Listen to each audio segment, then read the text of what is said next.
자, 이 시간에는 우리가 그 소프트웨어 엔지니어링 가운데에서 리퀘어먼트 엔지니어링을 한번 살펴보겠습니다. 어, 사실 그 소프트웨어 라이프 사이클 중에서 일단 프로젝트 플랜이 만들어지면, 다시 말해서 어떤 프로젝트를 할 것인지 결정을 하면 제일 중요한 게 무엇인가 하면 사용자의 요구를 정확히 이해하고 반영하는 것입니다. 그리고 엔지니어 입장에서 혹은 회사나 기업 입장에서 어떠한 리퀘어먼트는 구현할 수 없는 것들이 있죠. 기술적인 문제라든가 비용 면에 있어서. 자, 그때 우리가 가장 기본적인 아티팩트로 사용하는 것이 바로 리퀘어먼트 스페시피케이션입니다. 이번 시간에는 우리가 그 리퀘어먼트 엔지니어링 가운데에서 유즈 케이스 다이어그램, UML에 있는 유즈 케이스 다이어그램을 이용해서 어떻게 리퀘어먼트 엔지니어링을 할 것인지를 함께 이야기해 보겠습니다. 자, 많은 부분이 아래에 보신 레퍼런스에서 가져왔음을 미리 말씀드리는 바입니다. 자, 우리가 UML2를 이 시간에 사용할 텐데요. 여기 DrawI라는 웹-베이스드 UML 툴이 있습니다. 물론 뭐 여러가지 비주어라든가 다른 여러가지 UML 툴이 있겠지만, 일단은 DrawIO는 공짜고요. 여러분께서 쉽게 액세스 하실 수 있기 때문에 이 툴을 선택했고요. 나중에 여러분께서 보고서를 내실 때나 아니면은 시험 때 이 UML 툴을 이용해서 무엇인가 표현할 수 있겠고요. 또 이걸 사용해서 어떠한 설계를 하시거나 아니면 명세를 하시면 되겠습니다. 자, 우선 UML이 뭔지 간단히 말씀드리겠습니다. UML이 나오게 된 것은 굉장히 오래된 사실은 역사를 가지고 있습니다. 한 1985년 혹은 90년대 중반에 사실은 소프트웨어 크라이시스가 사람들한테 많이 실제로 위기로 다가옴으로 인해서 소프트웨어를 잘 설계해 봐야겠다. 소프트웨어를 잘 설계하자면 소프트웨어를 잘 설계하지 않으면 또 소프트웨어 버그라든가 아니면 문제가 생기면 엄청난 비용이 들겠구나라는 생각을 갖게 되었습니다.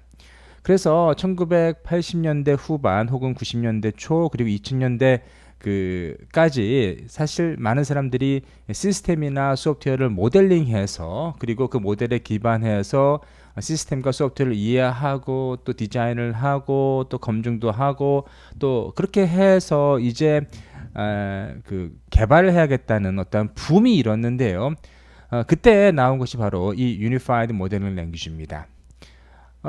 보시는 것처럼 유니파이드 모델링 랭귀지라는 말에서 상당히 여러 개의 메서돌로지나 여러 개의 모델링 랭귀지가 이렇게 포함되어 있다는 그러한 냄새가 많이 들죠. 맞습니다. 실제로 유니파이드 모델링 랭귀지에는 최소 12가지, 많게는 10서너 가지의 랭귀지가 들어있고요. 시스템이나 소프트웨어의 다양한 에스펙을 이 UML 랭귀지로 표현할 수가 있습니다. 현재 UML 랭귀지로 이렇게 부가되고 있는, 첨가되고 있는 그런 랭귀지는 아직은 현재까지는 이제 없지만 과거 굉장히 많은 랭귀지가 이 UML 랭귀지로서 사람들한테 소개가 되었고 많이 사용되고 있습니다. 주로 UML은요 프로세스 모델링이나 뭐 리퀘어먼트 엔지니어링 그리고 어떠한 디자인을 할 때 많이 사용되는 것이고요. 여러분 뭐 OOP 시간에 들으신 사람도 있겠고요. 앞으로 들으실 분도 있겠지만 클래스 다이어그램이나 오브젝트 다이어그램을 이용해서 어떤 디자인을 하는 경우가 많죠. 또 다이나믹한 에스펙을 보기 위해서 뭐 시퀀스 다이어그램이라든가 콜라보레이션 다이어그램 혹은 액티비티 다이어그램 혹은 스테이트 다이어그램을 그리기도 하고요. 또 리얼타임 에스펙도 역시 UML이 포함하고 있습니다. 그래서 실시간적인 시스템들을 우리가 명세하고 또 표현할 수 있도록 유니파이드 모델링 랭귀지가 아주 좀 리거러스한 그런 에스펙을 제공해주고 있습니다. 또한 디스트리뷰션이나 디플로이먼트 모델까지 UML이 포함하고 있습니다.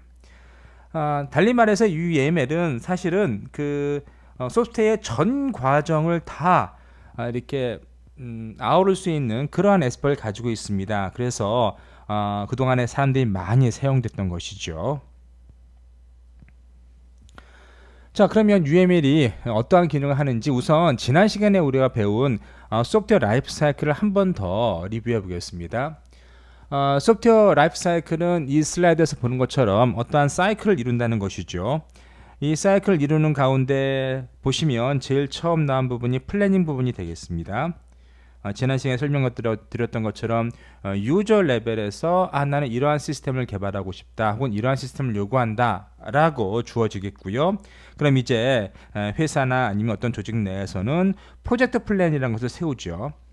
여기서는 우리가 어떤 시스템들을 개발할지, 또 어떠한 메토돌로지를 사용할지, 또 어떠한 과정을 거쳐서 어떠한 프로세스 모델을 가지고 이 시스템을 개발할지 등등이 모두 기술이 됩니다. 물론 프로젝트를 이벌브 시키기 위한 어떠한 스케줄까지 이 프로젝트 플랜 안에 들어있고요.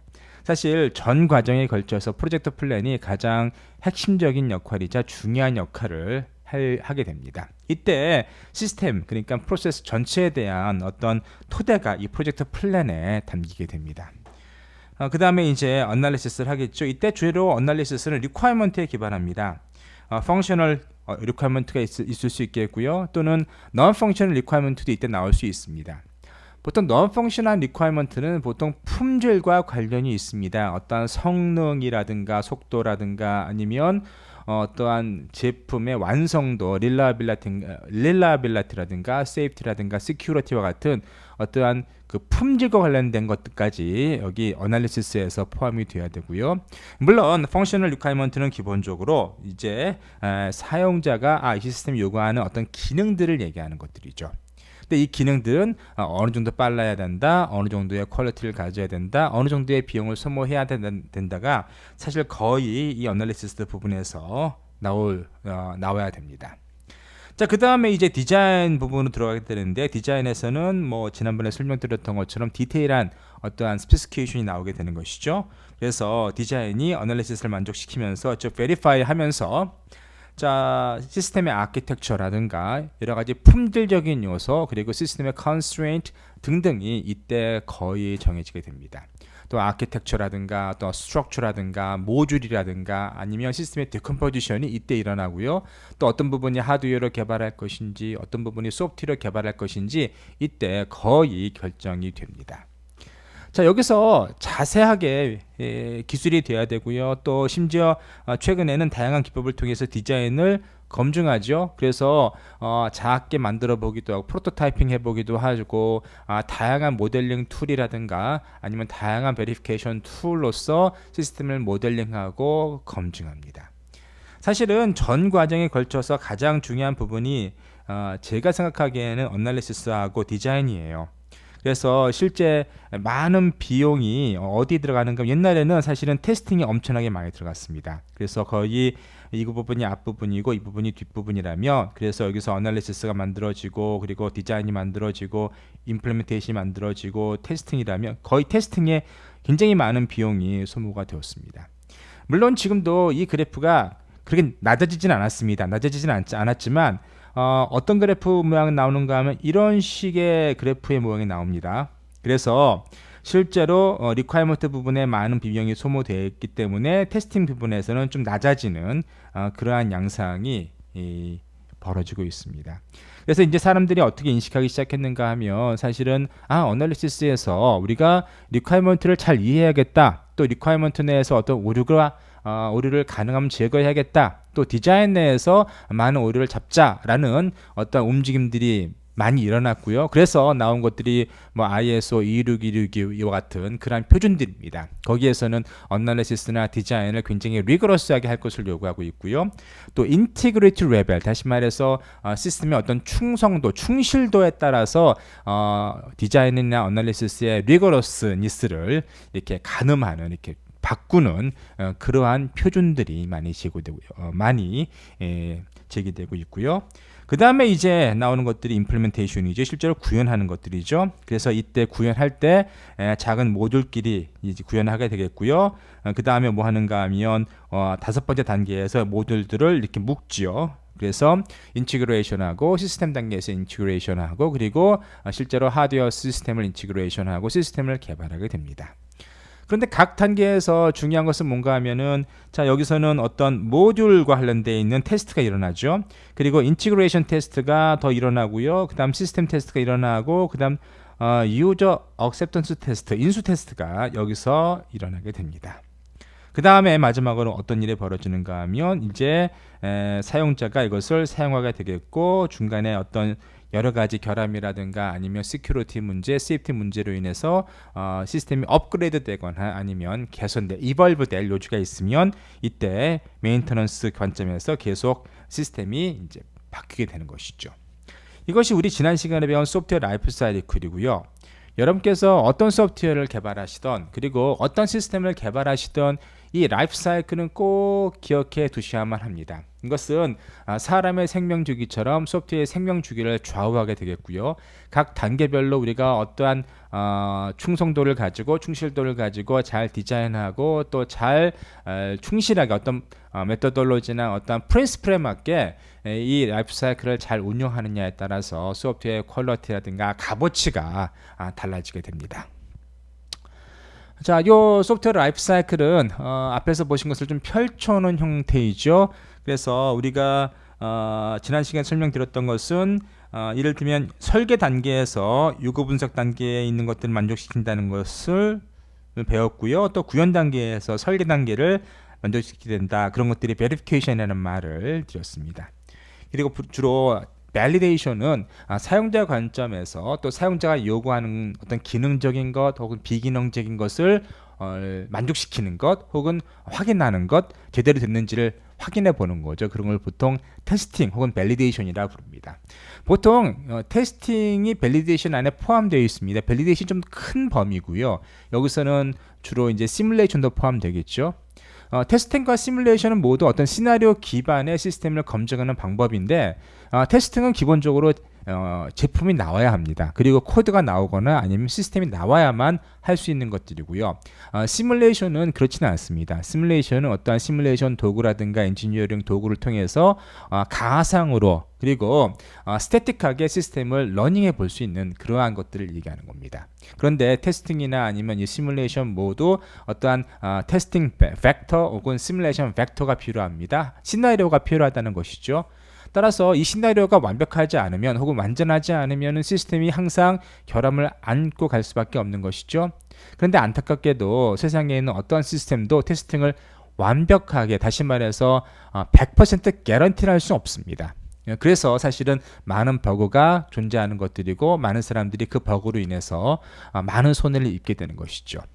그래서 최근에는 이런 설계 단계나 구현 단계에서 혹은 요구 분석 단계에서 우리가 많은 노력을 들여서 검증을 하자. 그래서 많은 비용을 들이기도 하고 또 많은 시간을 들여서 철저히 인스펙션을 하고 또 검증을 하고 베리피케이션을 하면서 진행해 나가고 있습니다. 사실 그래도 사실 테스트는 반드시 필요한 단계 같아요. 그래서 처음에 제가 소프트웨어 엔지니어링을 시작할 때 앞 단계에서 많은 일이 벌어지면 테스트 비용이 많이 줄 거다라고 생각했는데 물론 과거보다는 테스팅 비용이 많이 준 것은 사실입니다. 그런데 사실 앞 단계에서 어떠한 버그들을 많이 줄였다기보다는 여전히 테스트 비용이 많이 늘어나는 이유는 앞 단계에서 충실히 어떠한 일을 하더라도 사실 시스템이 커지기 때문에 시스템이 복잡해지기 때문에 테스팅 비용이 여전히 많이 든다고 저는 생각합니다. 그래서 과거처럼 시스템이 단순하다면 요구 분석이나 설계나 구현에서 검증을 잘한다고 하면 테스팅 비용이 확 줄 거라고 저는 생각합니다. 하지만 최근에는 시스템이 너무나 복잡해지고 또 다양한 컴포넌트들이 또 인터랙션 관계에 있고 또 컴플렉시티가 높아짐에 따라서 자연스럽게 요구 분석이나 설계나 구현에서 검증을 많이 하더라도 어쩔 수 없이 테스트에서 비용이 많이 들 수밖에 없는 것이죠. 어쨌든 우리가 이러한 라이프 사이클을 가지고 소프트웨어를 개발하고 있고 각 단계별로 여러분께서 충실하게 또 철저하게 시스템을 개발하신다고 하면 여러분이 좀 더 좋은 엔지니어 그리고 잘 만들어진 소프트웨어를 개발하는 그런 엔지니어가 될 것이라고 생각합니다. 자, 이제 소프트웨어 라이프 사이클에 맞는 UML이 어떤 것인지를 좀 소개해 드리겠습니다. 앞서 설명드렸다시피 이 UML은 어떤 소프트웨어 라이프 사이클의 각 단계나 어떤 소프트웨어 피처에 맞는 혹은 시스템의 피처에 맞는 그 랭귀지 어떤 메토돌로지를 제공해 줌으로써 시스템을 좀 더 잘 표현할 수 있게 또 시스템을 좀 더 잘 인스펙션이나 검증할 수 있게 하는 데 목적을 두고 있습니다. 물론 UML이 뭐 오브젝트 오리엔티드 프로그래밍이다, 아니면 오브젝트 오리엔티드 디자인이다, 한 모델 베이스드 디자인이다, 아니면은 뭐 에스펙 오리엔티드다, 다양한 기법에서 여러 특징을 가지고 사용되고 있는 것이 분명합니다. 하지만 우리가 앞서 보신 어떤 라이프 사이클에서 이때에는 이 UML에 있던 이런 언어, 혹은 이러한 모델, 혹은 2단계에서는 UML의 이런 언어, 이런 모델링을 여러분께서 이해해 두신다면 여러분 회사에 들어가시면 상당히 준비된 엔지니어구나, 아니면 소프트웨어를 좀 개발할 줄 아는구나 라고 사람들한테 받으실 수 있습니다. 그래서 앞서 설명드렸던 것처럼 우리가 시스템을 어떤 그 소프트웨어를 개발하는 단계를 이렇게 requirement analysis, 그리고 디자인, 그리고 implementation, 테스팅, 이렇게 크게 4단계로 나누어 보면 UML에서 일단 requirement engineering, requirement analysis를 하는데 가장 효과적인 것이 바로 use case 다이어그램입니다. use case 모델이고요. 유즈 케이스라고 하면 소위 말해서 유즈 케이스는 여러분께서 나중에 실제로 엔지니어링 잡을 하시게 되면 어떠한 사례 연구 혹은 사례 혹은 example이라고 생각하시면 되겠습니다. 그래서 우리가 시스템이 이렇게 있는데 이 시스템을 어떠한 기능을 어떻게 사용한다, 또 어떠한 기능을 언제 사용하고 무엇이 이 기능을 작동하게 한다 등의 시나리오가 담긴 것이죠. 그래서 유즈 케이스는 기본적으로 시나리오 베이스로 어떤 리퀘어먼트를 이해할 수 있도록 어떤 명세를 하는 그러한 도구라고 생각하시면 되겠습니다. 그래서 주로 이제 리퀘어먼트 애널리시스는 사용자 요구사항들, 또 사용자 요구하는 기능들, non 펑셔널한 기능들, 혹은 뭐 펑셔널한 기능들 모두 이 리퀘어먼트 애널리시스에서 유즈 케이스 모델로 어느 정도 표현될 수 있습니다. 물론 완벽하게 표현이 가능한 것은 아닙니다. 어떠한 아주 수학적으로 리그러스하게 리퀘어먼트를 표현하는 경우도 상당수 있습니다. 하지만 대부분의 경우 이 UML 유즈 케이스만으로도 시스템의 어떠한 중요한 어떠한 그 사용자 요구 부분들을 포함할 수 있기 때문에 여러분께서 반드시 알아두신다면 반드시 알아두셔야만 됩니다. 그 다음에 디자인을 보시면 주로 이제 보시는 것처럼 시퀀스 다이어그램이나 스테이트 다이어그램, 뭐 콜라보레이션 다이어그램, 액티비티 다이어그램처럼 시스템의 스트럭처라든가 비헤이비어 혹은 디테일한 어떤 에스펙, 그리고 컨스트레인트한 에스펙트를 모델링하는 것이죠. 그래서 그림에서 보시는 것처럼 솔루션을 얻기 위해 분석 결과를 확장한다. 다시 말해서 앞에서 우리가 본 이 리퀘어먼트를 좀 더 디테일링하게 되는 것이죠. 그래서 사실 여러분께서 어널리시스하고 디자인을 이렇게 비교해 보시면 어널리시스가 말하는 이 리퀘어먼트 어널리시스가 말하는 리퀘어먼트가 훨씬 큽니다. 그 다음 디자인은 우리가 어떠한 그 디자인의 컨스트레인트에 따라서 어떤 리퀘어먼트는 구현할 수가 없게 되는 것이죠. 그래서 요만큼만 구현할 수 있게 되는 것이고요. 이거보다 더 사실 임플리멘테이션은 우리가 구현할 수 있는 부분이 제한되어 있기 때문에 이렇게 쪼그라들기도 합니다. 예. 그래서 가능하면 이렇게 우리가 구현하지 못한 부분에 대해서 명확하게 이해하는 것도 매우 중요하죠. 이것들이 모두 이 디자인이나 리퀘어먼트 어널리시스 때 표현이 돼야 되고요. 그래서 디자인 때 만들어진 어떤 A라는 요소는 자 리퀘어먼트 어널리시스 때에 이미 A라는 요소로 이렇게 어떤 트레이서빌리티가 존재를 해야 되는 것이고요. 그래서 이런 것들을 소위 말해서 트레이서빌리티라고 합니다. 추적성이라고 부르는 것이죠. 그래서 디자인 단계의 어떤 요소가 어떤 리퀘어먼트의 어떤 요소랑 이렇게 1대1 매핑이 되거나 1대 다로 매핑이 되거나 혹은 뭐 n대 n으로 매핑되거나 할 수 있습니다. 또 리퀘어먼트 임플리멘테이션은 주로 이제 우리가 프로그래밍이나 코딩을 얘기하는 것이고 또 실제로 하드웨어나 소프트웨어를 이렇게 인티그레이션 하는 것까지 임플리멘테이션으로 보는 경우 있습니다. 그래서 최근에는 우리가 인베디드 시스템이나 리얼타임 시스템들을 개발을 많이 하는데 중요한 것은 무엇인가 하면 리얼타임 시스템 같은 경우에는 실제로 소프트웨어가 시스템에 디펜던트한 부분이 많이 있습니다. 왜냐하면 리얼타임 시스템은 소프트웨어가 아무리 잘 만들어졌다 하더라도 사실은 시간적인 어떠한 리퀘어먼트를 컨스트레인트를 개런티할 수 없으면 그 시스템이 그 소프트웨어가 리퀘어먼트를 만족 못 시키는 것이죠.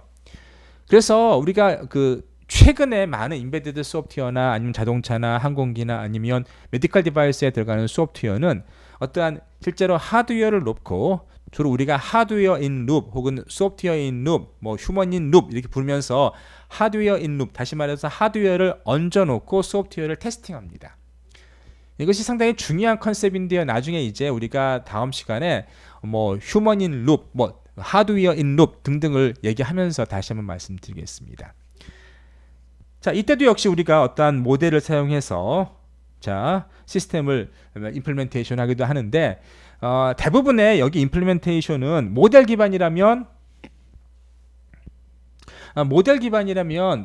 기반한 어떠한 임플리멘테이션을 추가합니다. 다시 말해서 이 모델을 그대로 임플리멘테이션으로 바꾸는 것이죠. 근데 최근에는 사람이 바꾸는 것이 아니라 뭐 매틀랩 같은 경우에는 실제로 코드 제너레이션을 하고 또 많은 엔지니어링 툴이 어떠한 디자인을 하면 실제로 구현할 수 있도록 합니다. 물론 아직까지 이것들이 그다지 사람들을 썩 만족시키지는 못하고 있습니다. 우선 매틀랩 같은 경우에도 역시 코드 제너레이션 툴이 있는데요. 그 제너레이트된 코드가 완벽한지 혹은 실제로 그 모델을 그대로 100% 개런티할 수 있을 정도로 완벽하게 그 임플리멘테이션 되었는지 오토매티컬리 제너레이트 되어 있는지를 보증할 수가 없습니다. 그래서 여전히 그 임플리멘테이션 이슈는 많고요. 테스팅은 사실은 우리가 앞으로도 계속 배우겠지만 상당히 많은 이슈들을 가지고 있습니다. 유닛 테스트를 하던 또 인티그레이션 테스트를 하던 시스템 테스트를 하던 뭐 시스템 테스트를 하던 여전히 테스트는 우리가 굉장히 많이 관심을 기울여야 할 부분 중에 하나입니다. 자, 어쨌든 우리가 UML을 이용해서 이 모든 부분들을 다 이렇게 한 바퀴 돌 수 있고요. 특히 임플리멘테이션이나 테스팅에는 우리가 V 모델에서 우리가 살펴봤던 것처럼 어떤 리퀘어먼트 단계나 디자인 단계에서 사용된 것들을 어떤 UML에 대한 아티팩트 또 UML로 만든 모델이나 아티팩트들을 자 우리가 테스트 케이스를 만들 때 사용할 수 있기 때문에 또한 UML이 테스트 영역에서도 매우 중요한 롤을 차지하고 있습니다.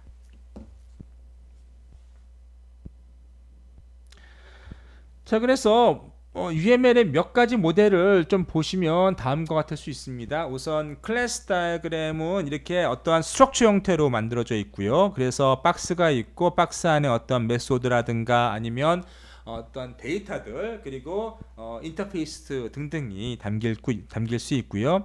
현재 이거 보시는 것은 어떤 클래스의 인헤리턴스 관계, 다시 말해서 페런트 차일드 관계 혹은 상속 관계를 표현하는 그러한 다이어그램이 되겠습니다.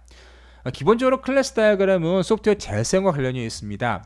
소프트웨어 재사용이라 하면 우리가 어떠한 상위 클래스를 하나 만들어 놓고 이것을 확장하는 개념이죠. 그래서 우리가 만약에 어떠한 그 기능을 하나 만들어 놨으면 자 아래에 이러한 기능들을 그대로 상속받으면서 새로운 기능들을 추가하는 것이 되겠습니다.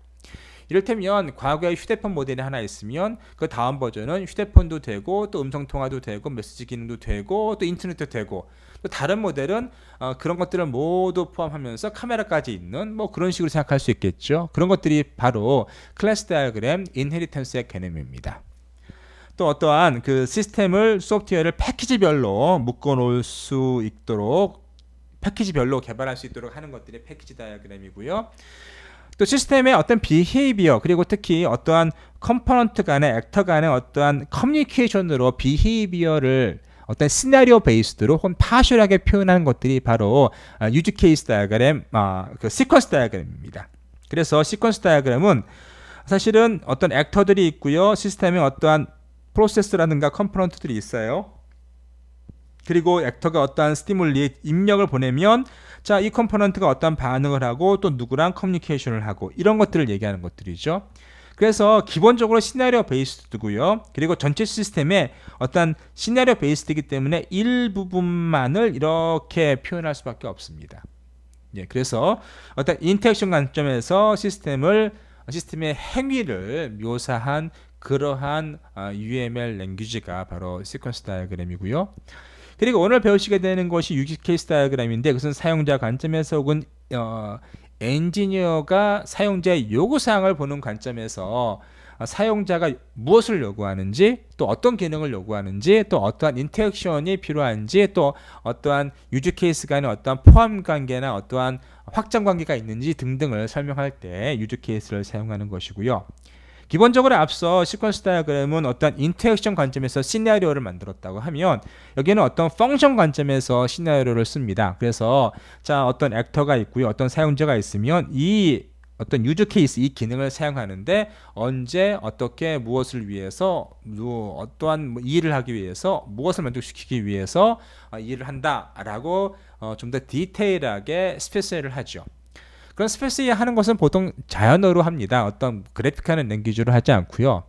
유저 케이스 다이어그램은 기본적으로 여기 이 그림에서 보시는 이 그 5가지 요소, 4가지 요소네요. 액터가 있고 이 검은 박스가 있죠. 그리고 안에 동그라미가 있고 이 화살표가 있는데 요 4가지 요소로 거의 시스템의 많은 부분들을 명세하고 있습니다.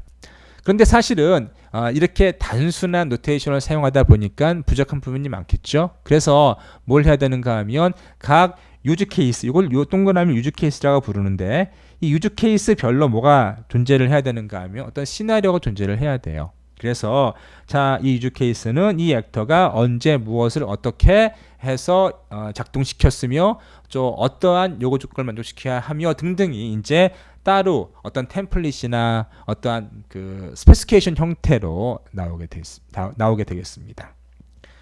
자, 그 다음에 자, 스테이트 차트나 액티비티 다이어그램은 기본적으로 스테이트 차트 같은 경우에는 시스템의 어떤 그 컴플리트한 비헤비어를 표현하는데 가장 좋은 언어고요. 보통 여러분께서 그 매틀랩을 사용하시면 맨 마지막에 설계 중에 포함되는 그 언어가 스테이트 다이어그램입니다. 스테이트 다이어그램은 실제로 시스템의 어떠한 스테이트를 얘기하는 것이죠. 스테이트라고 하면 사실은 어떠한 시스템의 베리어블들의 컨피규레이션, 어떠한 베리어블들의 값의 스냅샷입니다.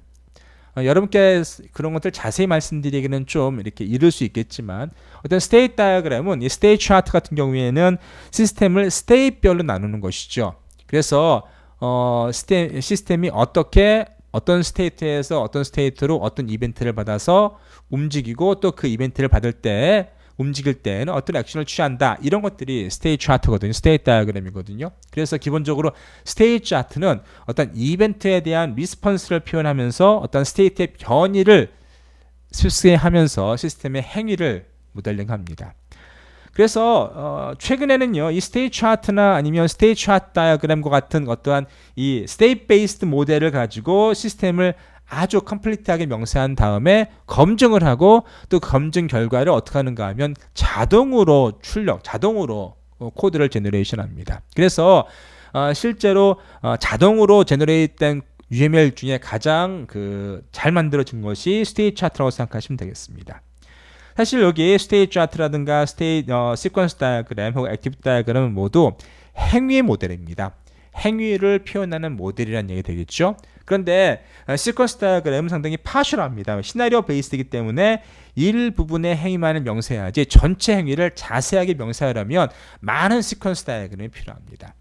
그래서 실제로 작업을 할 때 하나의 행위에 대해서 여러 시스템에 대해서 그 어떤 인테그레이션을 얘기하면서 하나의 시나리오만 말할 수 있는 것이 아니라 굉장히 많은 시나리오를 만들어야 하기 때문에 하나의 시스템에 대해서 또 똑같은 액터나 똑같은 어떤 프로세스나 시스템에 대해서 어떤 인터랙션을 명시하는데도 여러 개의 시퀀스 다이어그램이 나옵니다.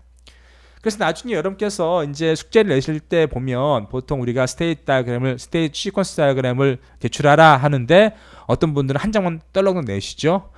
그러면 안 되는 겁니다. 그래서 시퀀스 다이어그램은 기본적으로 어떠한 그 액터나 어떠한 그 프로세스 시스템의 어떠한 그 인터랙션을 얘기하는데 시나리오 베이스로 얘기하기 때문에 하나의 어떠한 기능적인 특징만을 얘기한다고 그러면 뭐 하나만 작성하면 되겠지만 시스템의 디테일한 좀 더 복잡한 것들을 설명하려면 여러 장의 시퀀스 다이어그램이 만들어져야 되는 것이죠.